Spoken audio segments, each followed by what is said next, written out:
Hi, and welcome to a Create Today video hosted by Scrapbook and Cards Today magazine. I'm Jen Gallacher, and today we're going to make a birthday card using some of my favorite die cuts. So we're going to start with the Sizzix Big Shot machine, and I'm going to build the sandwich for the first die cut. And so I'm going to use one of my favorite tools from Sizzix, and that is the magnetic platform. If you use some thinlits and framelit dies, those really thin metal dies, I highly suggest that you get this magnetic platform. It's not necessary, but it does help hold the dies in place. Then I'll place a clear plate on top, and we can build the first part of our sandwich. The first thing we're going to do today is we're going to take this Lawn Fawn die cut, and it is a rectangle die that will actually cut this edge right here. But if you look very closely, you can kind of see this dotted edge. And what that's going to do is create the look of faux stitching. So it creates a rectangle, but also adds that little sophistication of faux stitching. We're going to do that by taking a piece of a mint green cardstock, and we're going to place that die cut right on top. And then to do something fun, we're going to do kind of a shadow die cut. And I have this number die cut from Echo Park paper, and you can use snips. I have these little metal snips, and you can use them to cut between each of the numbers. However, I'm going to use them as one set. And because this is a magnetic platform, I can easily figure out the placement of this die on the plate. And what I'm trying to do is create an equal distance on each side. You can also use washi tape, and that will also hold it in place. So again, you're going to center whatever die you want to create a shadow in the middle of this die cut. You could do this in 2 steps, but you might as well save some time and do it all at once. Then I'll place a clear plate on top and run it through the die cut machine. Once you've run it through the die cut machine, you can remove that washi tape. Do so very gently. You don't want to pull the texture off your paper or the pattern, so if you do it gently, it doesn't matter.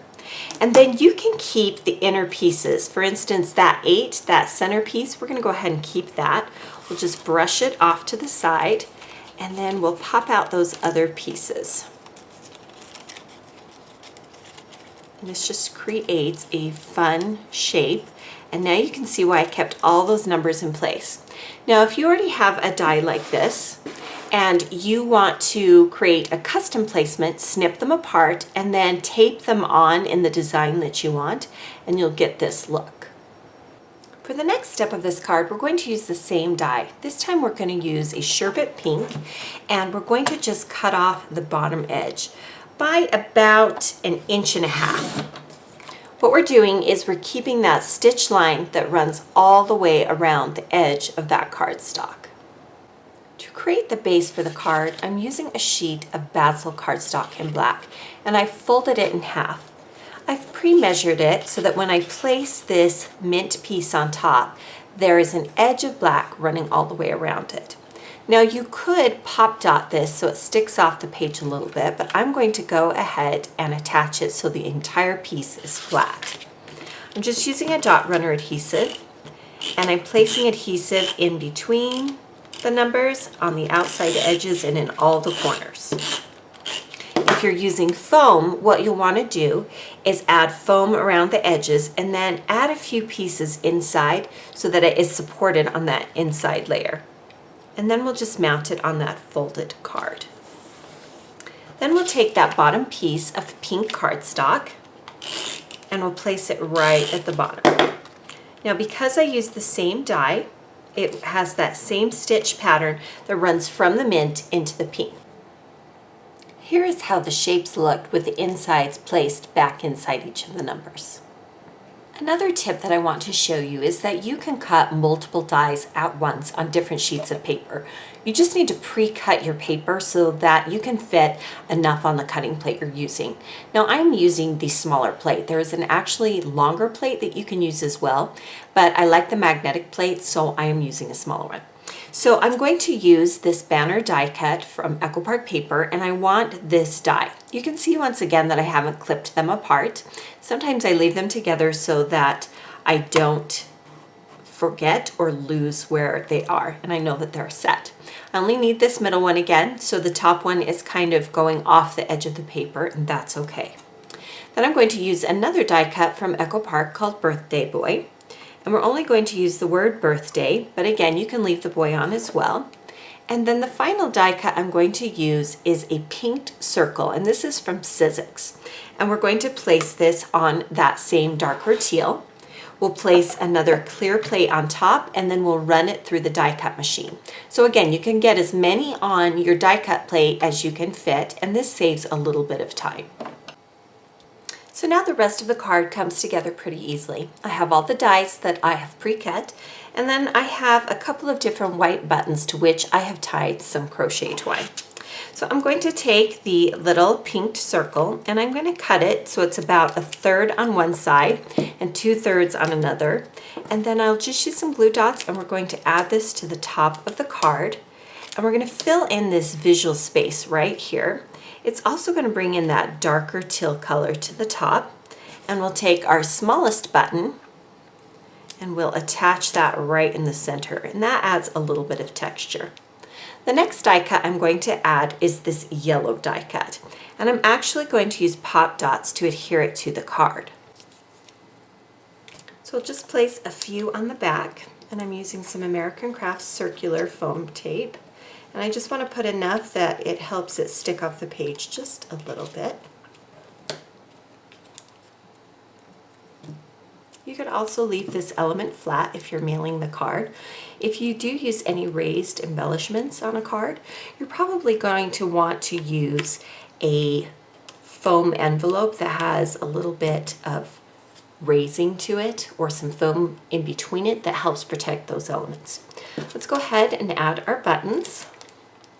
The larger one I've tied in a knot with a bow, and the smaller one is just a knot. And that fills up that visual space as well. And then finally we're going to take this birthday die cut and we'll just pop out those inside pieces using my finger. You could also use a paper piercer for these smaller pieces, but typically they'll pop out pretty easily when you die cut them. And I wanted to show you that before you place it down, you can actually take a die cut like this and slightly bend it to create that curve. So we'll kind of create that curve before we attach it. Once we make sure we have that curve, we can come back in and we can add the adhesive. Again, I'm just using a glue pen that has a chisel tip, which allows me to really get in and add adhesive in those thin lines. Again, you can curve the title, especially on these die cuts that have slightly thinner pieces. And then we'll add the B as well. If you don't have a manual die cut machine, you can also use a digital die cut machine in shapes that you like to create the same look. I'm going to move this over just a bit before it's done drying so that it's better centered on that tag. So once that glue has had a chance to dry, it'll be nice and sticky and everything will stick on your card. And then as a final step, we're just going to add kind of a pattern here at the bottom. I'm going to use some craft cardstock, and I have pre-cut the pieces to fit along this bottom edge here. And I have a thick one and a thinner and then a medium. And these are just, like I said, pre-cut craft pieces that just add a little bit of texture and dimension. You could also use pattern paper here at the bottom if you prefer. Just depends on whatever look you like. But I just like to add a little bit of kind of cardstock patterns with either punch shapes or cut shapes, but it just makes that card just a little more dynamic. So here you have a card that uses several die cuts to create a birthday card. And we created kind of a shadow effect by combining both the rectangle die as well as the numbered die. To subscribe to our magazine, visit our website, and for additional tutorials, be sure to subscribe to our YouTube channel.